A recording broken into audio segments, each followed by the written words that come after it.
Welcome sa Dries TV. Kung interesado ka sa ganitong news, huwag kalimutang isubscribe ang ating YouTube channel. Maraming salamat! Welcome back again sa ating YouTube channel mga kakimpaw, and sa update natin ito, ang pag-uusapan natin ay ang 4 big news per Kim and Paula Avellino. Ngayong kakatapos lamang po na show nila diyan po sa Edmonton. So mamaya pag-uusapan natin yan mga kakimpaw. Pero bago po ang lahat, maraming salamat sa inyong patuloy na pagsuporta at pagsubaybay sa mga daily update natin. Kaya naman bilang pasalamat, narito po ang isang napili kong komento patungkol ito sa naging previous update. Mula ito kay Ginang Marlene Acorda. Sabi niya, malaki talaga yung venue dyan. Ginanap ang ASAP pa. Imagine ASAP yon, tapos ngayon, silang dalawa lang magso-show. Grabe, understood na yan pag hindi mapuno ang venue na yan. Maraming salamat sa komento, Ginang Marlene Acorda. Yes, tama po kayo sa inyong sinabi.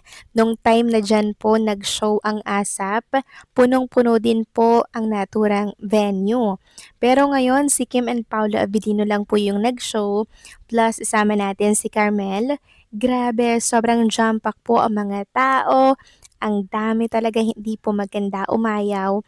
Halos puno po yung venue. Imagine, 3,000 to 4,628 yung pwedeng ilaman sa venue. Pwede pa nga po yung expand hanggang 7,000 kung gugustuhin.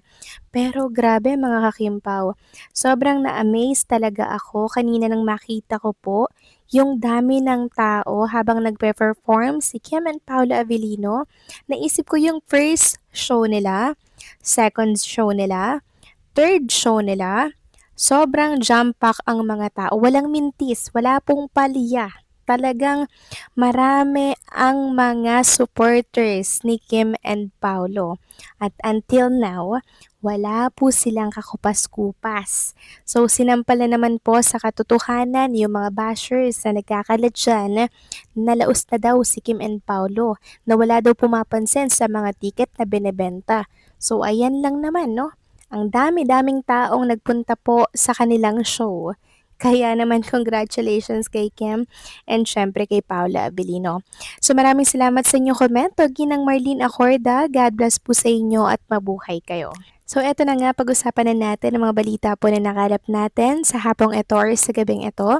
At unahin na nga nating pag-usapan itong unang-unang good news natin sa update na to. Una na dyan ang number 2 trending on X or in the Philippines po ang hashtag Kimpao Sparks Edmonton. So grabe, maging sa X, talagang may unity po ang mga Kimpao fans.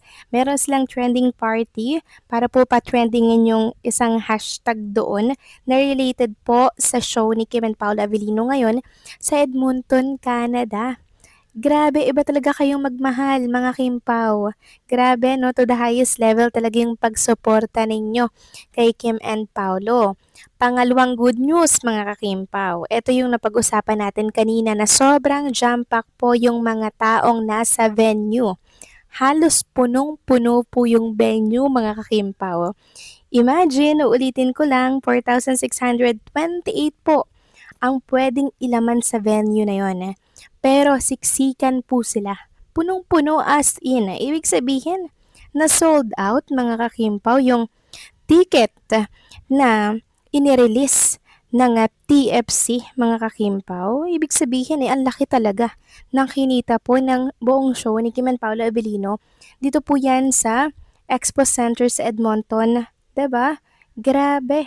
Grabe, kung isasama pa natin yung first leg, second leg, third leg, milyon-milyon ang kinita ng show ni Kim and ni Paulo.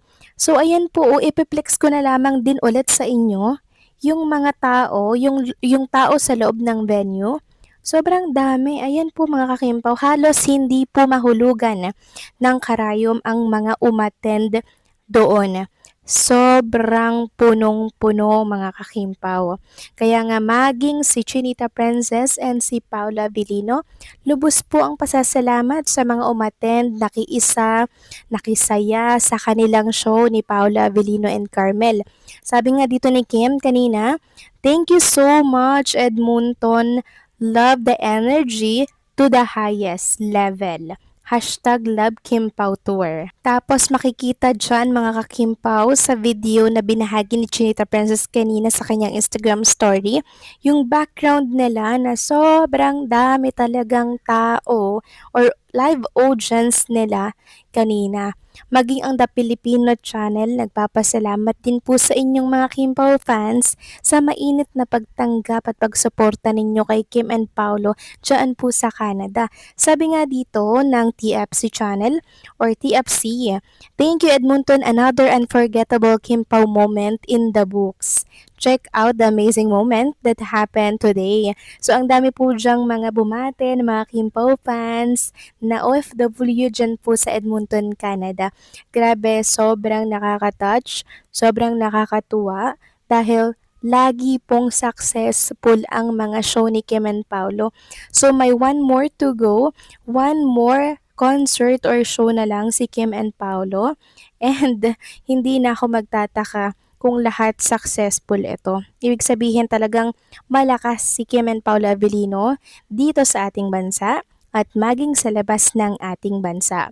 Another good news mga kakimpaw, i-share ko na lang din naman din sa inyo. Etong isa po sa mga pangyayari sa show ni Kim and Paolo na lubos pong kinakilig ng mga Kimpaw fans.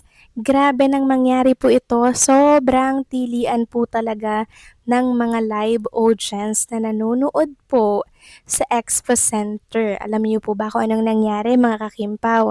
Sana napanood niyo po yung live. Sayang di po ako nakapag-update kanina na i-share ko sana sa inyo yung buong live noong nag-share po kanina. Sayang.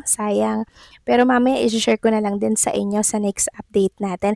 So kanina mga Kimpaw, si Paolo po, nagpaalam siya na i-kiss niya si Chinita Princess sa harapan po ng marami. Ayan po, ipiplex ko na lamang sa mga screen ninyo na kinis niya talaga si Chinita Princess dito po sa cheeks. After nga po ng pag-kiss na yan ni Paolo Avellino, sobrang daming naghiyawan, ang daming nagsigawan at sobrang dami pong kinilig dahil this time si Paolo Avellino naman yung kumis. So nung nakaraan si Chinita Princess, ngayon si Paolo Avellino naman. So palitan po si Kim and si Paolo at hopefully sa last show nila, sa lips naman daw mga kakimpaw, 'di ba? Para same. Nung nakaraan si Kim Chu ang kumis dito, 'di ba kay Paolo? Ngayon si Paolo naman sa chicks. So hopefully sa last, itodo na po nila yung pagpapakilig, 'di ba? Dahil ito talaga yung inaabangan ng marami. Yung kiss sa lips ni Kim and ni Paolo sa harap po ng mga OFW natin dito po sa ibang bansa. So kayo ba mga kakimpaw, anong masasabi ninyo sa napanood nyo po kanina? Please comment down below.